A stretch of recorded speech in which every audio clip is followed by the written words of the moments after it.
আমরা পর্যায় সারণী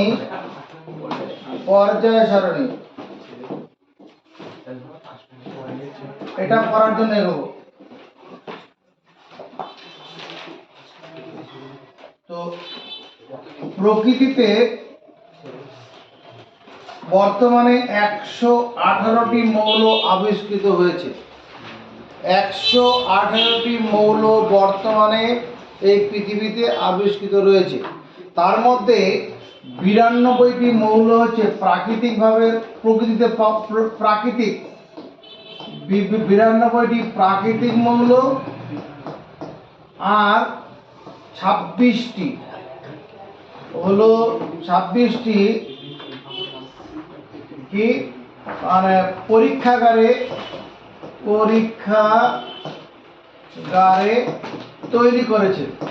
তৈরি করা হয়েছে, বিজ্ঞানীরা করেছে আর কি।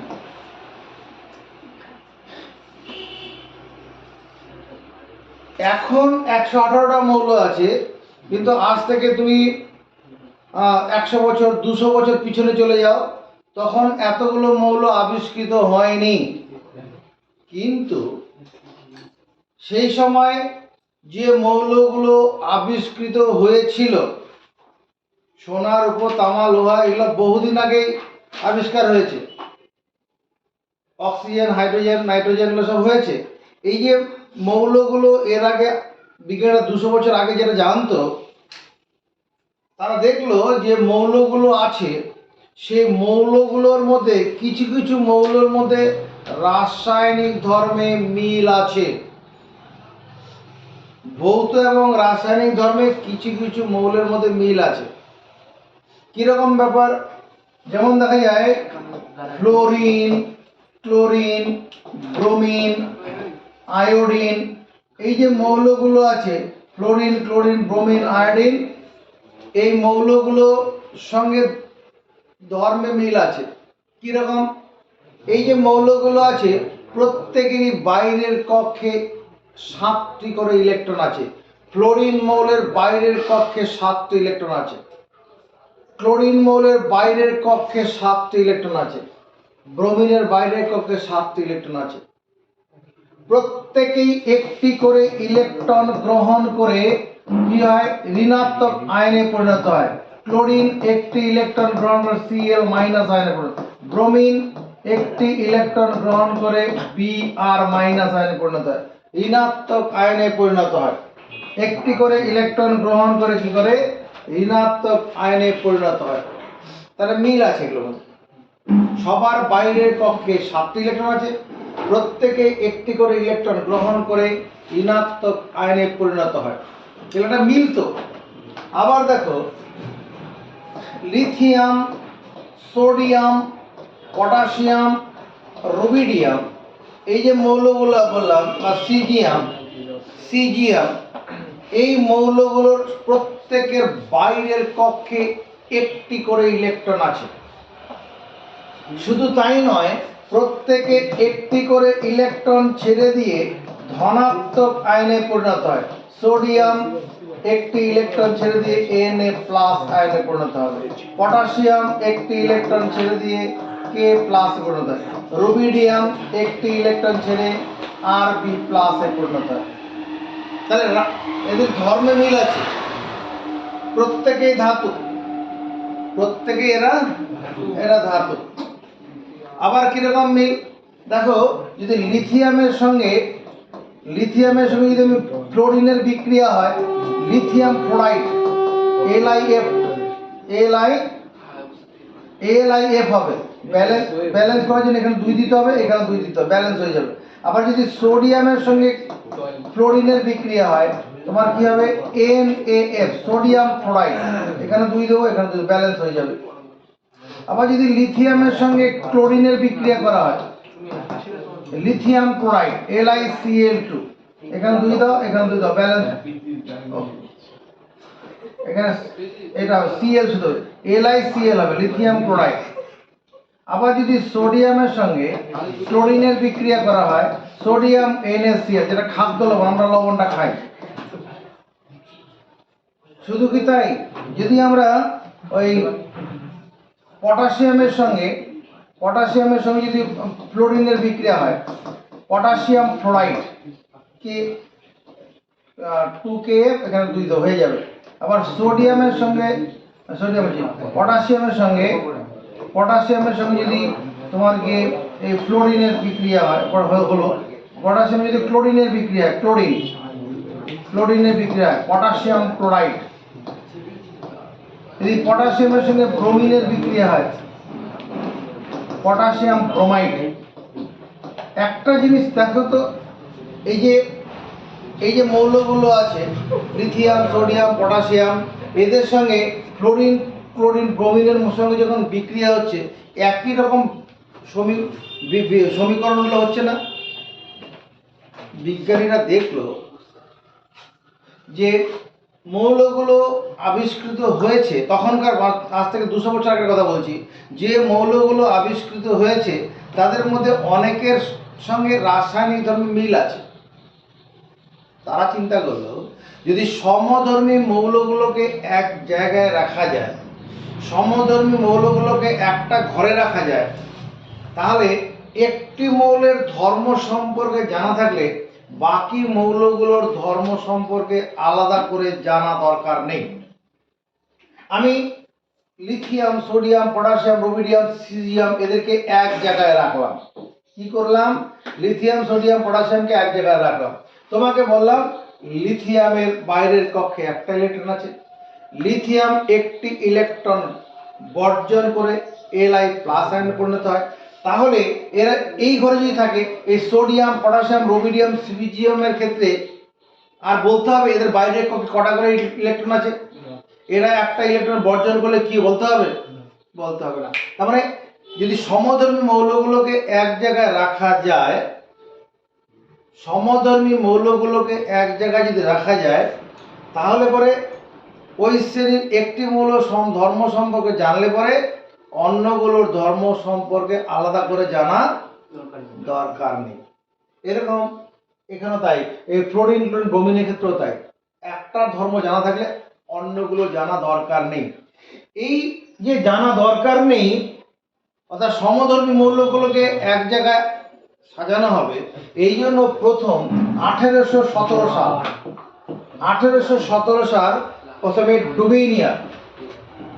ডুবিনিয়ান নামক একজন রসায়নবিদ, ডুবিনিয়ান নামক রসায়নবিদ, তিনি কি করলেন? ত্রয়ী সূত্র নিলেন, ত্রয়ী সূত্র দিলেন। ত্রয়ী মানে 3। কি সূত্রটা দিয়েছিলেন? রাসায়নিক ধর্মে মিল আছে, রাসায়নিক ধর্মে মিল রয়েছে, এইরূপ 3টি মৌলকে পারমাণবিক গুরুত্ব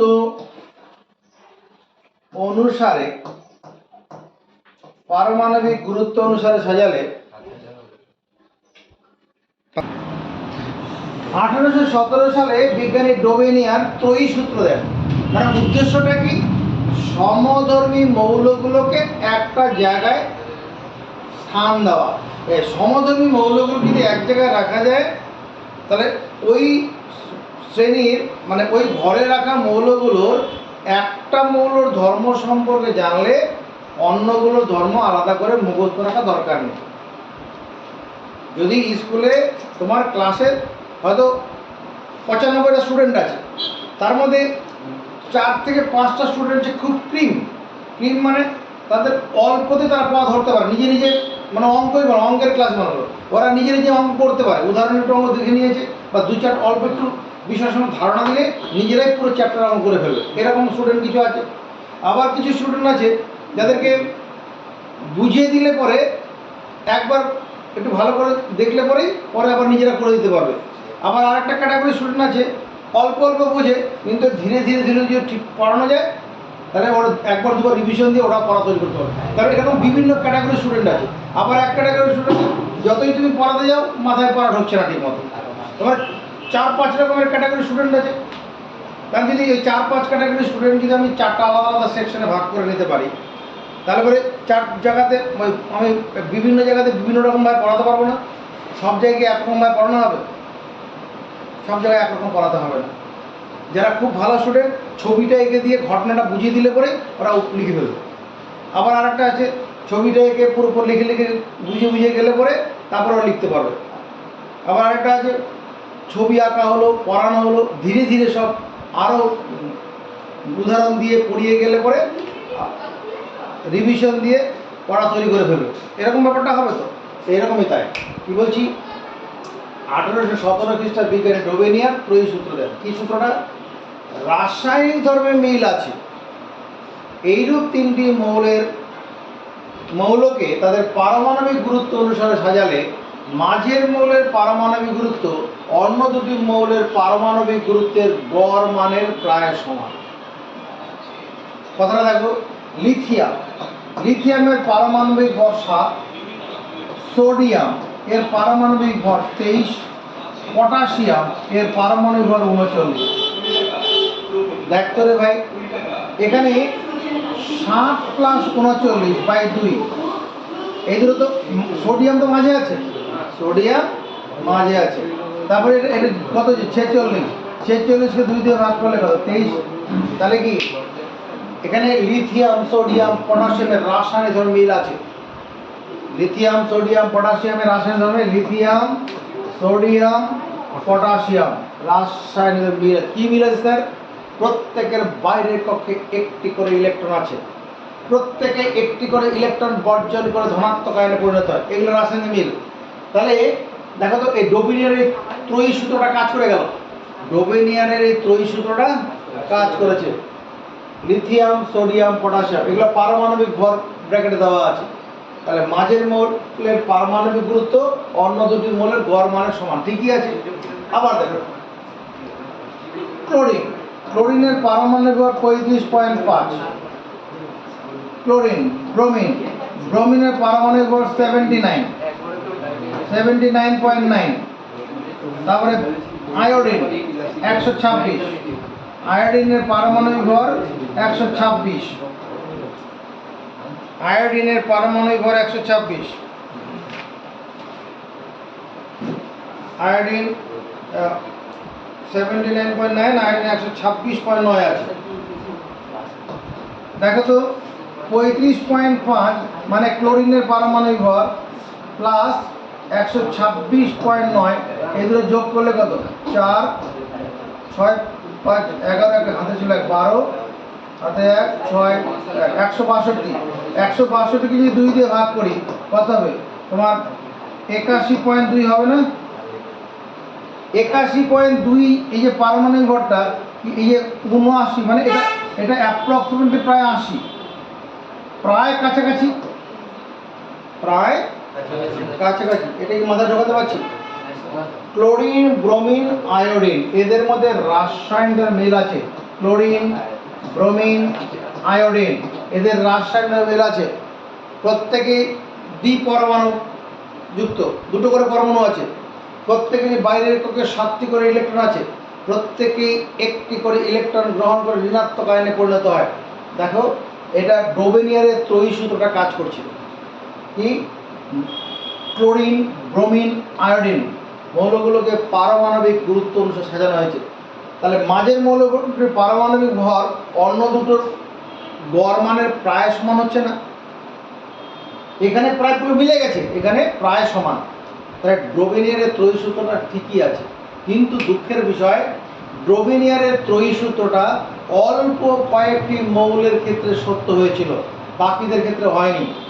ডোবেনিয়ারের ত্রয়ী সূত্রটা অল্প কয়েকটি মৌল, এরকম কয়েকটা মৌলের ক্ষেত্রে সত্য হলো, বাকিদের ক্ষেত্রে হলো না, সেজন্য ওটা বাতিল হয়ে যায়। এরপরে আসে 1866 সাল। এরপরে 1866 সালে 1866 সাল নিউল্যান্ড নামক একজন বিজ্ঞানী, তিনি কি করলেন? অষ্টক সূত্র নিয়ে এলেন। অষ্টক সূত্র দিলেন। নিউল্যান্ড নামক বিজ্ঞানী কি করলেন? অষ্টক সূত্র দিলেন। অষ্টক সূত্রটা কি? রাসায়নিক ধর্মে মিল আছে তারা মৌলগুলোকে মৌলগুলোকে মৌলগুলিকে পারমাণবিক গুরুত্ব অনুসারে সাজালে অষ্টম মৌলে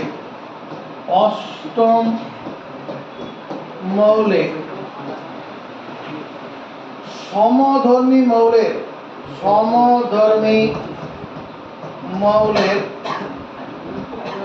পুনরাবৃত্ত হয় অষ্টম মৌলে সমধর্মী মৌলের পুনরাবৃত্ত হয়। কথাটা বুঝবো, নজর ওঠে। মৌলগুলোকে পারমাণবিক গুরুত্ব অনুসারে সাজালে অষ্টম মৌলে সমধর্মী মৌলের পুনরাবৃত্ত হয়। ব্যাপারটা কিরকম, নজর ওঠে। লিথিয়াম পারমাণবিক ভর 7, বেরিলিয়াম Be পারমাণবিক ভর 9, বোরন পারমাণবিক ভর 10.8, কার্বন পারমাণবিক ভর 12, নাইট্রোজেন পারমাণবিক ভর 14, অক্সিজেন পারমাণবিক ভর 16, ফ্লোরিন পারমাণবিক ভর 19। কথাটা মুখস্থ করে ফেলো। লিথিয়াম পারমাণবিক ভর 9, আরও এটার অ্যাকচুয়াল ভ্যালু হচ্ছে 6.94 আছে, দরকার নেই, তুমি এটা মুখস্থ করো। লিথিয়ামের পারমাণবিক ভর 7, বেরিলিয়ামের 9, বোরন 10.8, কার্বন নেই, নাইট্রোজেনের পারমাণবিক ভর 14, অক্সিজেন 16, ফ্লোরিন 19। মুখস্থ গেছে। এরপরে সোডিয়ামের পারমাণবিক ভর হচ্ছে 23, ম্যাগনেসিয়ামের পারমাণবিক ভর হচ্ছে 24, অ্যালুমিনিয়ামের পারমাণবিক ভর 27, সিলিকনের পারমাণবিক ভর হচ্ছে 28, ফসফরাসের পারমাণবিক ভর হচ্ছে 31, সালফারের পারমাণবিক ভর 32, ক্লোরিনের পারমাণবিক ভর 35.5। পটাশিয়ামের পারমাণবিক ভর কত? 39.1 আছে। ক্যালসিয়ামের পারমাণবিক ভর 40। নিউল্যান্ডের অষ্টক সূত্র দেখো। নিউল্যান্ড কি বলেছিল? মৌলগুলোকে ক্রমবর্ধমান পারমাণবিক গুরুত্ব অনুসারে সাজানো আছে। মৌলগুলোকে পারমাণবিক গুরুত্ব অনুসারে সাজানো আছে। দেখো তো, অষ্টম মৌলের সমধর্মী মৌলের পুনরাবৃত্ত হলো কিনা। লিথিয়াম 1, 2, 3, 4, 5, 6, 7, 8 নম্বরে। 8 নম্বরের সমধর্মী মৌল ফিরে এলো না। 8 নম্বরের সমধর্মী মৌল ফিরে এলো না। যদি আমি বেরিলিয়াম থেকে ধরতাম, বেরিলিয়াম থেকে 1, 2, 3, 4, 5, 6, 7, 8। বেরিলিয়ামের সঙ্গে ম্যাগনেসিয়ামের রাসায়নিক ধর্ম মিল আছে। বেরিলিয়ামের বাইরের কক্ষে 2টো ইলেকট্রন আছে, ম্যাগনেসিয়ামের বাইরের কক্ষে 2টো ইলেকট্রন আছে। বেরিলিয়াম 2টো ইলেকট্রন বর্জন করে ধনাত্মক আয়নে পরিণত হয়, ম্যাগনেসিয়াম 2টো ইলেকট্রন বর্জন করে ধনাত্মক আয়নে পরিণত হয়। তাহলে নিউল্যান্ডের অষ্টক সূত্রটা ঠিকই আছে। আবার দেখো, যদি আমি এখানে এই যে ফ্লোরিন থেকে যদি ধরতাম, ফ্লোরিন থেকে দেখা, ফ্লোরিন থেকে ধরলে 1, 2, 3, 4, 5, 6, 7, 8 অষ্টম মৌল। ক্লোরিনের সঙ্গে ক্লোরিনের রাসায়নিক ধর্ম মিল আছে। কিন্তু দুঃখজনক, নিউল্যান্ডের অষ্টক সূত্রটা এই ক্যালসিয়ামের পরবর্তী মৌলগুলোর ক্ষেত্রে আর প্রযোজ্য হয়নি। ক্যালসিয়ামের পরবর্তী মৌলগুলোর ক্ষেত্রে নিউল্যান্ডের অষ্টক সূত্রটা কাজ করেনি। এই সময় হাইড্রোজেন মৌল আবিষ্কার হয়ে গেছে। এছাড়া আরো অনেক মৌল আবিষ্কার হয়েছে। নিউল্যান্ডের অষ্টক সূত্রটা কি? কোনো একটা মৌলগুলোকে পারমাণবিক গুরুত্ব অনুসারে সাজালে অষ্টম মৌলের সমধর্মী মৌলের পুনরাবৃত্ত হবে। এটা হচ্ছে, লিথিয়াম থেকে ক্যালসিয়াম পর্যন্ত হচ্ছে, কিন্তু তারপরও মৌল, কারণ মৌলের সংখ্যা কত? 118টি। যদিও 200 বছর আগে 118টি মৌল আবিষ্কার হয়নি, তোর 200 বছর আগে হয়তো 50টা কি 62টা মৌল আবিষ্কার হয়েছিল। 50 থেকে 60 এর বেশি আবিষ্কার হয়নি 200 বছর আগে। এখানে কটা মৌল আছে? ওদিকে 7 7 14 পুরো 16টা আছে, 16টা মৌল আছে। এই 16-17টা মৌলের ক্ষেত্রে নিউল্যান্ডের অষ্টক সূত্রটা কাজ করলো, তো সব মৌলের ক্ষেত্রে করলো না। এরপরে 1869 সাল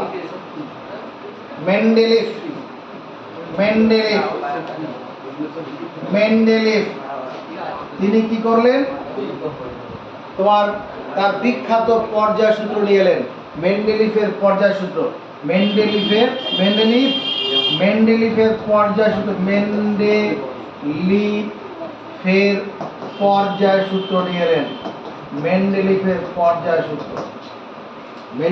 পর্যায় সূত্রটা কি ছিল? মৌলগুলোকে পারমাণবিক গুরুত্ব অনুসারে, এই এক কথা, মৌলগুলোকে পারমাণবিক গুরুত্ব অনুসারে সাজালে, মৌলগুলিকে পারমাণবিক গুরুত্ব অনুসারে সাজালে, মৌলগুলোকে পারমাণবিক গুরুত্ব অনুসারে সাজালে একটি নির্দিষ্ট পর্যায়ের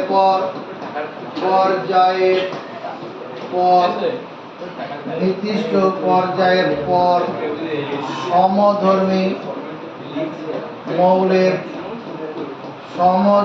মৌলের পুনরাবৃত্ত হয়।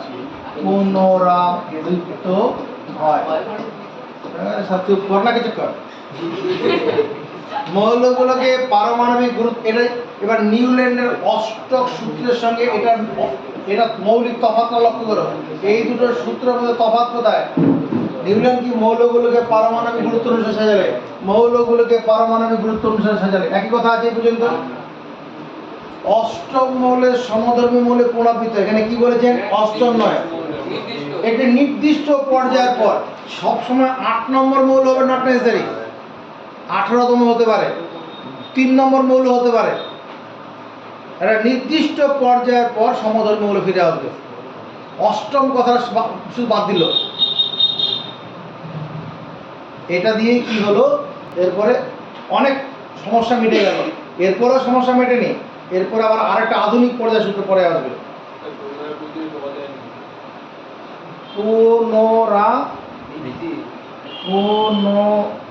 পুনরাবৃত্ত বয়রি। এটা ওনাকে খাতায় লেখো। 1869 সালে মেন্ডেলিফের পর্যায় সূত্রটা দিয়েছিলেন। 1869 সালে মেন্ডেলিফ যখন পর্যায় সূত্রটা দিয়েছিলেন, সেই সময় মাত্র 63টি মৌল আবিষ্কার হয়েছিল। সেই সময় বিজ্ঞানীরা 63টি মৌলের সন্ধান জানতেন। আজকে যেটা 118টা মৌলের কথা বিজ্ঞানীরা জানে, আজ ওই 1869 সালে কটা জানতো? 63টি মৌল জানতো। তখনকার যেন মৌলগুলোকে মেন্ডেলিফের সময় মানে নিষ্ক্রিয় মৌলগুলোর অস্তিত্ব জানা ছিল না। মেন্ডেলিফের সময় নিষ্ক্রিয় মৌলগুলোর অস্তিত্ব জানা ছিল না। মেন্ডেলিফের সময় নিষ্ক্রিয় মৌলগুলোর অস্তিত্ব জানা ছিল না। নিষ্ক্রিয় মৌল মানে কি? হিলিয়াম, নিয়ন, আর্গন, জেনন, ক্রিপ্টন, এগুলো হচ্ছে নিষ্ক্রিয় মৌল। এই নিষ্ক্রিয় মৌলগুলোর অস্তিত্ব জানা ছিল না। তো তখন মেন্ডেলিফ যে মৌলগুলোর অস্তিত্ব জানতেন সেগুলো কি ছিল? যেমন হাইড্রোজেনের পারমাণবিক গুরুত্ব 1.008 হলো। লিথিয়াম পারমাণবিক গুরুত্ব 7, আমার সঙ্গে সঙ্গে বেরিলিয়াম পারমাণবিক গুরুত্ব 9, বোরন পারমাণবিক গুরুত্ব 10.8, কার্বন পারমাণবিক গুরুত্ব 12, নাইট্রোজেন পারমাণবিক গুরুত্ব 14, অক্সিজেন পারমাণবিক গুরুত্ব 16, পারমাণবিক গুরুত্ব 16। তারপরে ফ্লোরিন পারমাণবিক গুরুত্ব 19, নিষ্ক্রিয় মৌল সেই সময় আবিষ্কার ছিল না। সোডিয়াম পারমাণবিক গুরুত্ব 23, সোডিয়াম পারমাণবিক গুরুত্ব 23। ম্যাগনেসিয়াম পারমাণবিক গুরুত্ব 24। অ্যালুমিনিয়াম পারমাণবিক গুরুত্ব 27, অ্যালুমিনিয়াম পারমাণবিক গুরুত্ব 27। সিলিকন পারমাণবিক গুরুত্ব 28, ফসফরাস পারমাণবিক গুরুত্ব 31, সালফার পারমাণবিক গুরুত্ব 32, ক্লোরিন পারমাণবিক গুরুত্ব 35.5। তারপরে পটাশিয়াম পারমাণবিক গুরুত্ব 39.1, ক্যালসিয়াম পারমাণবিক গুরুত্ব 40। এরপরে ক্যালসিয়ামের পরে পটাশিয়াম 39.1। স্ক্যান্ডিয়াম পারমাণবিক গুরুত্ব 45, স্ক্যান্ডিয়াম পারমাণবিক গুরুত্ব 45। তারপর টাইটেনিয়াম, টাইটেনিয়াম টিআই, টাইটেনিয়ামের পারমাণবিক গুরুত্ব 47, 47 না 48 আছে, 47.9 আছে, 48। ভ্যানাডিয়াম 51,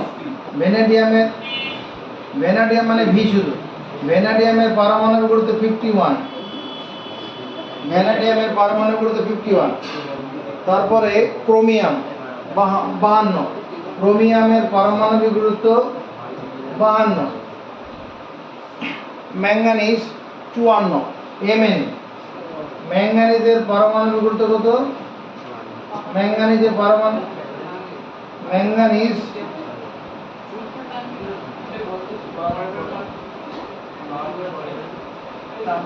1 2 3 4 5 6 7। ম্যাঙ্গানিজ পারমাণবিক গুরুত্ব 55। এরপরে আয়রন পারমাণবিক গুরুত্ব, এদিকে তাকা, আয়রন লোহা পারমাণবিক গুরুত্ব 56। নিকেল 56 নিকেলের পারমাণবিক গুরুত্ব 58.7, নিকেলের 58.7। কোবাল্ট পারমাণবিক গুরুত্ব তোমার কোবাল্ট সিও 58.9 মানে 69, কোবাল্টের পারমাণবিক গুরুত্ব 69। হ্যাঁ 59। এরপরে কপার, টাকা, কপারের পারমাণবিক গুরুত্ব, কপারের পারমাণবিক গুরুত্ব কত? 63.5। কপার। জিঙ্ক 65, জিঙ্কের পারমাণবিক গুরুত্ব 65, জিঙ্কের পারমাণবিক গুরুত্ব 65। গ্যালিয়াম পারমাণবিক গুরুত্ব 70, গ্যালিয়াম জিএ পারমাণবিক গুরুত্ব 70। জার্মেনিয়াম পারমাণবিক গুরুত্ব 72.6, জিই 72.6। তারপরে আর্সেনিক 75, আর্সেনিক হচ্ছে এএস পারমাণবিক গুরুত্ব 74, arsenic 74, arsenic 74। Selenium, selenium SC, selenium পারমাণবিক 79, সেলিনিয়াম। তারপরে ব্রোমিন 79.9, ব্রোমিন 79.9। এরপরে রুবিডিয়াম, রুবিডিয়াম 85.5। টাকা। এইবার এই যে মৌলগুলো মেন্ডেলিভ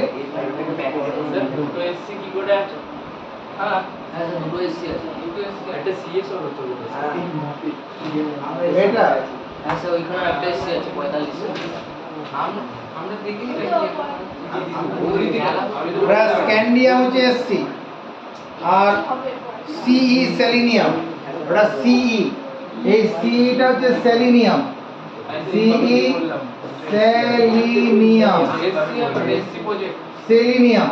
কথা বলতে দে। এই যে মৌলগুলো এগুলো একসঙ্গে আছে।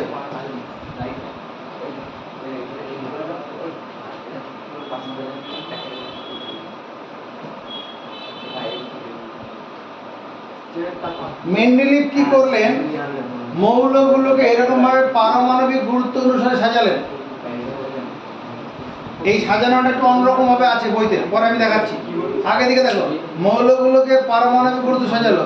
দেখতো হাইড্রোজেনের পরবর্তী দ্বিতীয় মৌল লিথিয়াম, এই হাইড্রোজেনের সঙ্গে লিথিয়ামের ধর্মের মিল আছে। হাইড্রোজেনের বাইরের কক্ষে একটা ইলেকট্রন, লিথিয়ামের বাইরের কক্ষে একটা ইলেকট্রন আছে, আছে কিনা? রাসায়নিক মিল আছে। তাহলে হাইড্রোজেনের পরবর্তী দ্বিতীয় মৌল লিথিয়াম, সমধর্মী মৌল আছে। দ্বিতীয় মৌল 2 নম্বর স্থানে লিথিয়াম থেকে শুরু করলে পরে মানে অষ্টম মৌলে সমধর্মী মৌল আছে। কোথায়? লিথিয়াম থেকে শুরু করলে অষ্টম মৌল সোডিয়াম, বেরিলিয়াম থেকে শুরু করলে অষ্টম মৌল ম্যাগনেসিয়াম, রাসায়নিক মিল আছে। কিন্তু যদি আমি এই পটাশিয়াম থেকে শুরু করি, তাহলে আর অষ্টম মৌলে আমার রুবিডিয়ামের এই পটাশিয়ামের পরবর্তী অষ্টম মৌল এই রুবিডিয়াম নয়, রুবিডিয়ামটা হচ্ছে 18তম মৌল। দেখ এখানে 18টা মৌল আছে। যদি এগুলো একটা ঘরে রেখেছিল, এগুলো একটা ঘরে রাখা আছে, পরে পর্যায় তালিকাটা দেখাচ্ছি। এখানে দেখো, এদিকে দেখাও, 18তম মৌল এখানে আছে পটাশিয়াম। 1 2 3 4 5 6 7 8 9 10 11 12 13 14 15 16 17 18 18 নম্বর মৌলে সমধর্মী মৌল ফিরে এসেছে। যদি আমি পটাশিয়াম থেকে ধরি তাহলে 18 নম্বর মৌলে সমধর্মী মৌল ফিরে আসছে। যদি হাইড্রোজেন থেকে ধরি তাহলে দ্বিতীয় মৌলে সমধর্মী মৌলের অবস্থান পাচ্ছি। তাহলে এই দিক থেকে মেন্ডেলিফের পর্যায় সূত্রটা ঠিক আছে। কিন্তু মেন্ডেলিফের পর্যায় সূত্র ইনি এইভাবে সাজায়নি, আমি যেভাবে করলাম এইভাবে করা হয়নি। কিভাবে করেছে? এখানে আমি দুটোকে এক জায়গায় দেখালাম। মেন্ডেলিভ কি করেছে, তুমি যখন বইতে দেখবে এরকম তালিকাটা যখন করেছিল,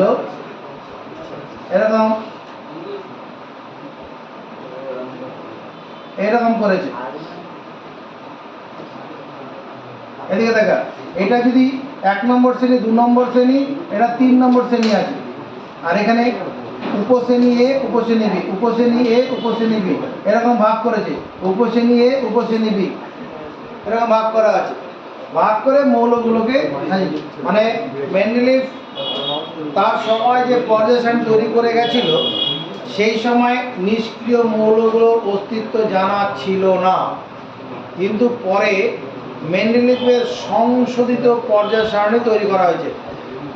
সংশোধিত পর্যায় সারণীতে শূন্য মৌলগুলোর অস্তিত্ব দিয়ে বিজ্ঞানীরা তালিকা তৈরি করেছিল। মেন্ডেলিভের পর্যায় সূত্রে যেভাবে বলেছিল যে মৌলগুলোকে পারমাণবিক গুরুত্ব অনুসারে সাজালে একটি নির্দিষ্ট পর্যায়ের পর সমধর্মী মৌল ফিরে আসবে। এই মেন্ডেলিভ পর্যায়ের গুরুত্বটা বলি আগে, তারপরে ত্রুটিটা বলবো। গুরুত্বটা হচ্ছে মেন্ডেলিভ তার পর্যায় সূত্র অনুসারে মৌলগুলো সাজিয়ে কি করলেন, সমধর্মী মৌলগুলোকে একটা ঘরে রাখা সম্ভব হয়েছে।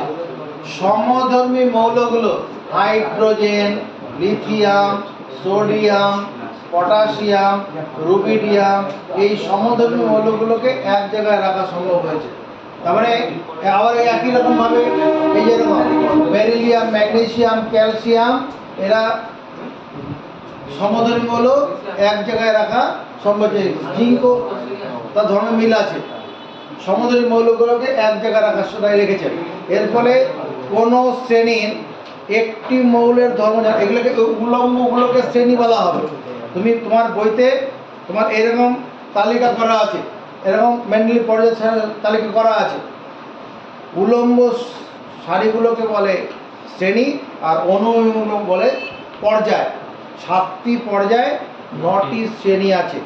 মেন্ডেলিফের সময় 7টি পর্যায়ে 8টি শ্রেণী ছিল। মেন্ডেলিফের সময় 7টি পর্যায়ে 8টি শ্রেণী ছিল, 0 শ্রেণী ছিল না। মেন্ডেলিফের সময় নিষ্ক্রিয় মৌলগুলোর আবিষ্কার হয়নি, পরে হয়েছে। যদি তোমার পরীক্ষায় প্রশ্ন করে মেন্ডেলিফের মূল পর্যায় সারণীতে কটি পর্যায় কটি শ্রেণী ছিল, মেন্ডেলিফের মূল পর্যায় সারণীতে 7টি পর্যায় 8টি শ্রেণী ছিল। মেন্ডেলিফের সংশোধিত পর্যায় সারণীতে কটি পর্যায় কটি শ্রেণী, মেন্ডেলিফের সংশোধিত পর্যায় সারণীতে 7টি পর্যায়ে 9টি শ্রেণী আছে, 0 শ্রেণী বলে একটা শ্রেণী আছে। এটা সংশোধিত, বোঝা গেছে। এবার মেন্ডেলিফের পর্যায় তোমার গুরুত্ব, মেন্ডেলিফ তার এই পর্যায় সূত্র অনুসারে যে তালিকাটা তৈরি করে দিয়ে গেছেন, এই যে এরকম যে তালিকাটা তৈরি করে দিয়ে গেছেন, গুরুত্বটা হচ্ছে তিনি সমধর্মী মৌলগুলোকে একটা জায়গায় রেখেছেন। ফলে ওই শ্রেণীর একটা মৌলের ধর্ম জানা থাকলে বাকিগুলোর ধর্ম আলাদা করে জানা দরকার নেই। যেমন এই যে এইগুলো একসঙ্গে রেখেছেন, একটা জানা থাকলে পরে বাকিগুলো জানা দরকার নেই। এটা একটা বড় গুরুত্ব। 2 নম্বর, তিনি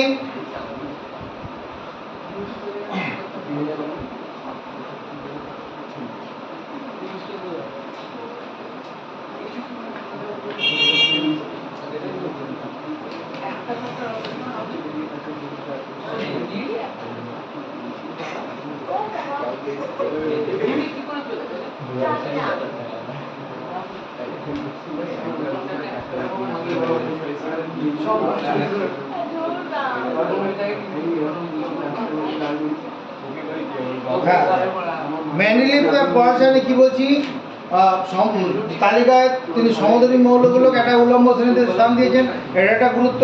আরেকটা হচ্ছে তার পর্যায় শ্রেণীতে কয়েকটি মৌলের পারমাণবিক গুরুত্ব সংশোধন সম্ভব হয়েছে, যেমন বেরিলিয়াম।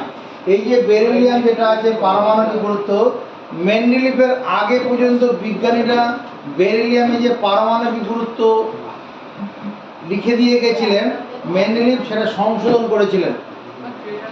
মেন্ডেলিফ বেরিলিয়ামের পারমাণবিক গুরুত্ব সংশোধন করেছিলেন। ব্যাপারটা এইরকম, এই তোদের ক্লাস 10-এ যে বইটা অঙ্ক বইটা আছে, এই অঙ্ক বইটাতে কোনো যে মাস্টারমশাই করেছে, সূত্র তোর গিয়ে উত্তরগুলো বলে দিয়ে গেছে। এবার অন্য আরেকজন যে দায়িত্ব দেওয়া যায় যে এই বইয়ে যে অঙ্কগুলো রয়েছে এর উত্তরগুলো সব ঠিক আছে কিনা দেখো, সেই মাস্টার যদি দায়িত্ব নিয়ে প্রত্যেকটা অঙ্ক করে করে দেখে, তাতে কি হবে, কোনো না কোনো অঙ্ক ভুল পাওয়া যেতে পারে, যে ভুলটা সত্যি ভুল ছিল কিন্তু উত্তরে ভুল ছাপা হয়ে গেছে, তাই তো। এরকম মেন্ডেলিফ তার যখন তার তালিকা তৈরি করেছিল, সেই সময় প্রত্যেকটা মৌলের পারমাণবিক গুরুত্ব নতুন করে হিসাব করেছিল, যার ফলে এই বেরিলিয়ামের পারমাণবিক গুরুত্ব আগের বিজ্ঞানীরা মনে কর এই বেরিলিয়ামের পারমাণবিক গুরুত্ব আমি জানি না, মনে করো 8.92 এরকম দিয়েছিল, আর আর পরে মেন্ডেলিফ সেটা 9.01 এরকম পেলো আর কি। তাহলে এটাকে সংশোধন হলো, যা দেখা গেল হিসাব করে আসলে এটাই হচ্ছে, উপরেরটা হচ্ছে না। এটা একটা গুরুত্ব। আর কি গুরুত্ব তোমার, তিনি তার পর্যায় সারণী তৈরি সেই সময় মাত্র 63টি মৌল আবিষ্কার হয়েছিল। তার এই তালিকা তৈরি করতে গিয়ে কতগুলো জায়গাতে ফাঁকা স্থান রেখে গেছিল, এবং তিনি ভবিষ্যৎবাণী করেছিলেন যে এই ফাঁকা স্থানগুলোতে পরবর্তী সময় মৌল আবিষ্কার হবে, এবং সেই মৌলগুলোর তোমার গিয়ে পারমাণবিক ভর কত হবে তার একটা ভবিষ্যৎবাণী করেছিল, যেটা পরবর্তী সময় আবিষ্কার হয় এবং মেন্ডেলিফের ভবিষ্যৎবাণী সত্য হয়। তো এটা একটা গুরুত্ব। মেন্ডেলিফের পর্যায় সারণী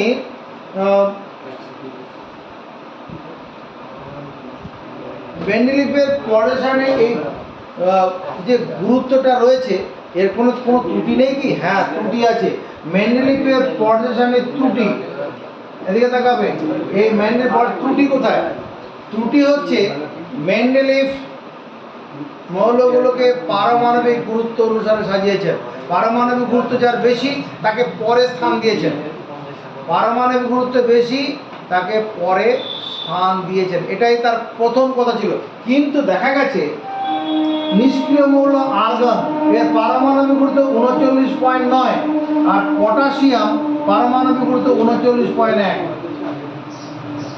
আর্গনটা এর আগে স্থান দেওয়া আছে, পটাশিয়াম, এই যে পটাশিয়াম আছে তার আগের শ্রেণীতে, এই যে সোডিয়াম যেখানে রয়েছে ওই লাইনেই, অর্থাৎ 3 নম্বর পর্যায়ে আর্গন মৌলটাকে স্থান দেওয়া আছে। আর 4 নম্বর পর্যায়ে তিন নম্বর পর্যায়ে সোডিয়াম, আর 3 নম্বর পর্যায়ে এই সোডিয়ামের যে পর্যায়টা রয়েছে সেখানে শেষে নিষ্ক্রিয় মৌল আর্গন আছে যার পারমাণবিক গুরুত্ব 39.9।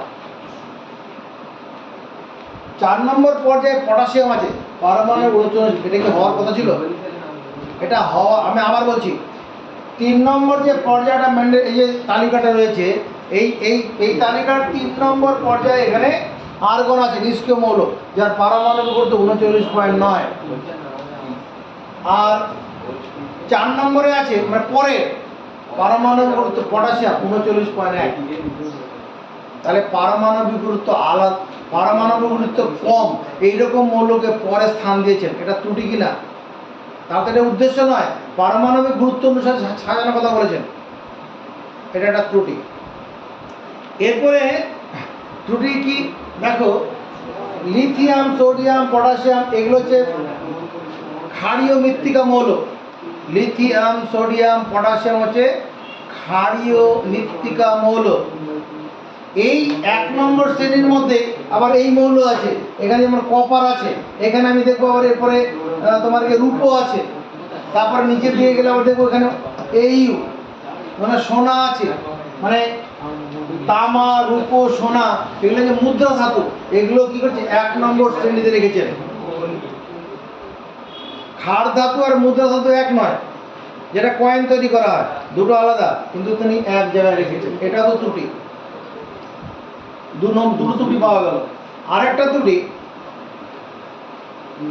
কোন মৌলের একাধিক পরমাণুর যদি পারমাণবিক ভর আলাদা থাকে তখন তাদের আইসোটোপ বলে। কোন মৌলের একাধিক পরমাণু যদি পারমাণবিক ভর বা পারমাণবিক গুরুত্ব আলাদা হয় তাদের বলে আইসোটোপ। তিনি আইসোটোপগুলোকে এক জায়গায় রেখেছেন। যেমন এই যে ক্লোরিন মৌলটা আছে, ক্লোরিন মৌলের দুটো আইসোটোপ আছে, তিনি এক জায়গায় রেখেছেন। পারমাণবিক গুরুত্ব আছে, একটা ক্লোরিনের পারমাণবিক গুরুত্ব তোর গিয়ে 35.5 যেমন আছে, আরেকটা ক্লোরিনের পারমাণবিক গুরুত্ব 37 আছে। এই দুটোকে তিনি কি করেছেন? এক জায়গায় রেখেছেন, এটাও একটা ত্রুটি।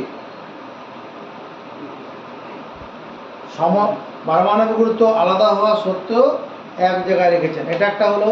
আবার মৃত্তিকা মৌল, ক্ষারীয় মৃত্তিকা মৌল আর মুদ্রা ধাতুগুলোকে এক জায়গায় রেখেছেন, এটা একটা ত্রুটি। আরেকটা ত্রুটি হচ্ছে তোমার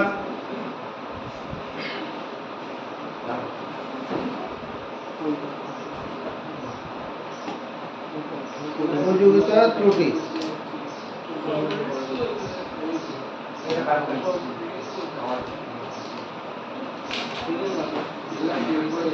কপার এবং মার্কারি কয়েকটা ক্ষেত্রে সমধর্মী মৌলগুলোকে আলাদা শ্রেণীতে রেখেছে। কপার এবং মার্কারি কয়েকটি সমধর্মী মৌলগুলোকে আলাদা আলাদা জায়গায় রেখেছেন। দেখো copper mercury, copper mercury H,